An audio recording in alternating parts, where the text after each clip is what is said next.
여기저기서 마라톤 대회가 매달 매주 열리고 있는데요. 대회를 준비하고 계시다면 좋은 기록을 위해서 열심히 훈련하고 계실 거라고 생각합니다. 준비한다고 준비했는데 부족한 건 없나 점검도 해봐야 되잖아요. 슬로우 러너가 10km를 잘 달리기 위해서는 어떻게 해야 할까? 그 방법에 대해 고민해 봤습니다. 좋은 성과를 낼 수 있었던 저의 훈련 방법과 실전 꿀팁 4가지도 공유합니다. 끝까지 시청해주세요. 러닝을 시작한 지도 어느덧 꽤 시간이 지났습니다. 처음에는 5km만 뛰어도 숨이 턱끝까지 차올랐는데 이제는 10km 정도는 천천히 완주할 수 있는 정도예요. 그렇다고 기록이 엄청 빠른 건 아닙니다. 저는 여전히 흔히 말하는 슬로우 러너에 가까워요. 꾸준히 뛰고는 있지만 기록은 늘 1시간 근처를 맴돌았고 대회만 나가면 후반에 무너지는 날도 많았습니다.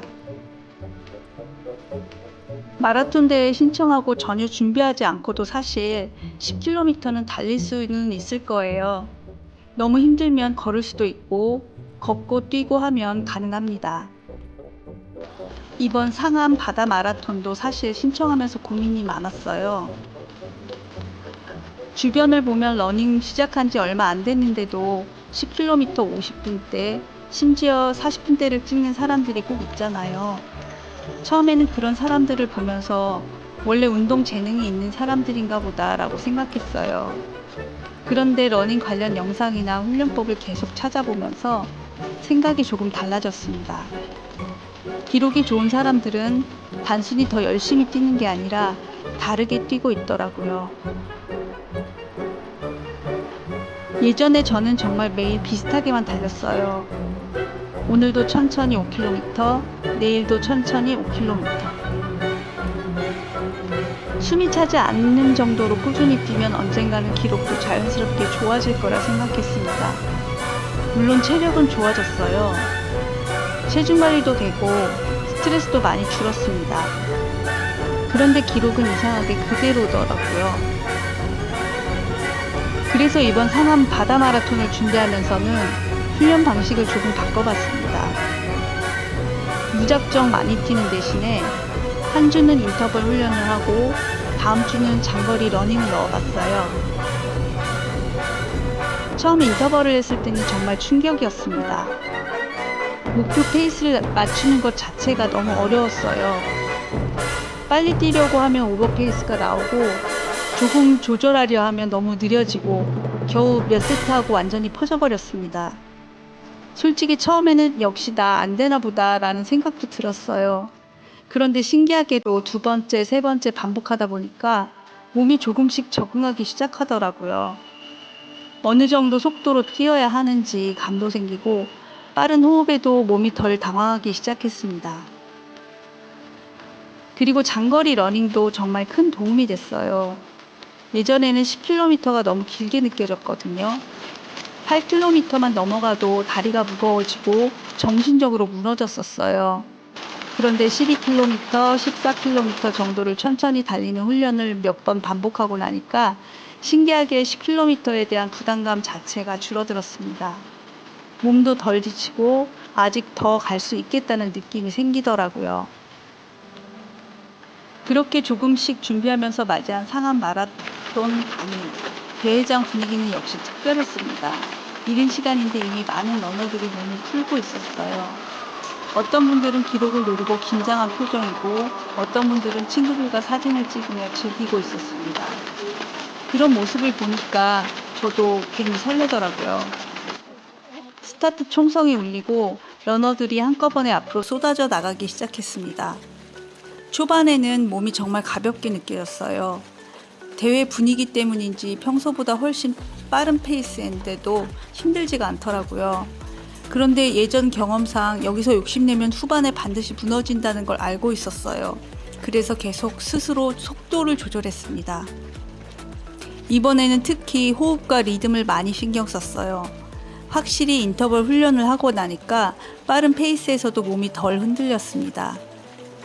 예전에는 조금만 빨라져도 호흡이 급격하게 무너졌는데 이번에는 어느 정도 버틸 수 있겠다는 느낌이 있었어요. 중반부를 지나가면서는 장거리 러닝 덕분인지 몸이 이 정도는 버틸 수 있다라고 기억하고 있는 느낌이었어요. 그리고 이번 대회에서는 무릎 관리의 중요성도 정말 크게 느꼈습니다. 10km 정도만 뛰어도 후반에는 착지 충격이 계속 누적되잖아요. 특히 저처럼 체중 이동이 아직 완벽하지 않은 슬로우 러너들은 무릎 부담이 더 크게 오는 경우가 많더라고요. 그래서 최근에는 무릎 보호대를 착용하고 달리고 있는데 개인적으로는 확실히 안정감 차이가 느껴졌어요.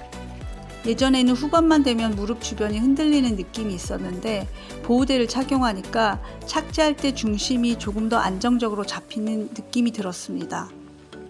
무엇보다 좋았던 건 너무 답답하지 않았다는 점이었어요. 보호대 특유의 꽉 조이는 느낌이 강하면 오히려 러닝할 때 불편할 수 있는데 JK 밴드 무릎 보호대는 달릴 때 움직임은 살려주면서 무릎 주변만 안정적으로 잡아주는 느낌이라 장거리 뛸 때 부담이 덜했습니다. 그래서 요즘은 인터벌 하는 날이나 10km 이상 뛰는 날에는 거의 필수처럼 착용하고 있어요. 후반부에도 끝까지 리듬을 유지하려고 계속 집중했어요. 기록 자체도 만족스러웠지만 그보다 더 기뻤던 건 나도 변할 수 있구나 라는 걸 직접 느꼈다는 점이었습니다. 예전에는 그냥 꾸준히만 뛰면 언젠가 기록이 좋아질 줄 알았어요. 그런데 실제로는 훈련 방식도 중요했고 회복과 몸 관리도 정말 중요했습니다.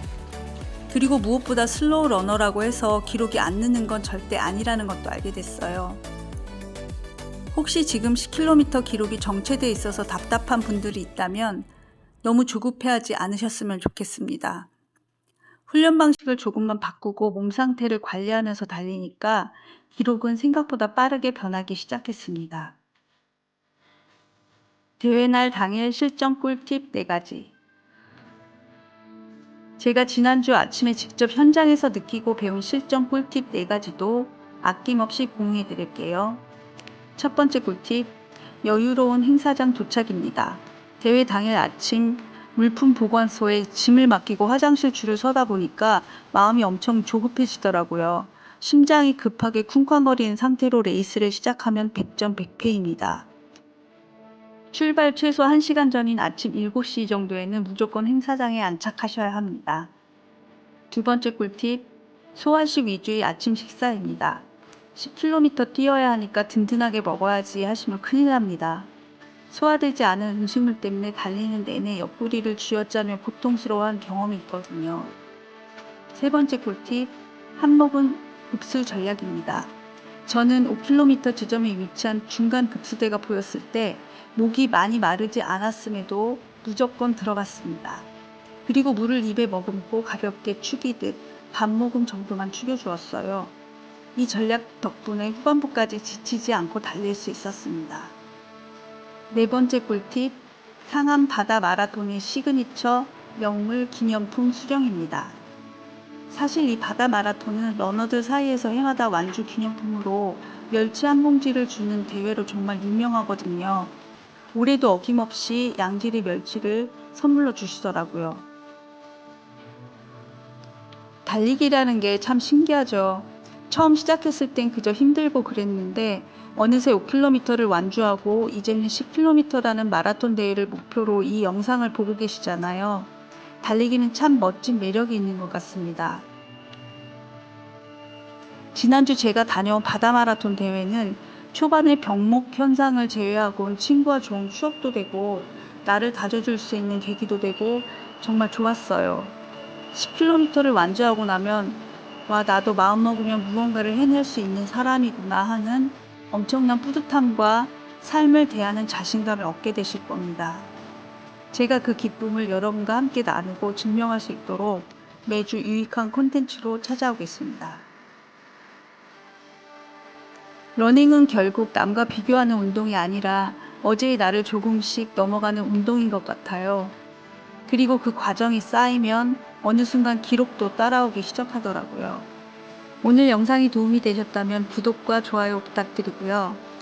여러분이 생각하는 즐거운 러닝이란 어떤 모습인지 댓글로 자유롭게 남겨주세요. 오늘 이야기는 여기까지입니다. 내일도 행복하게 우리만의 페이스로 함께 달려주세요.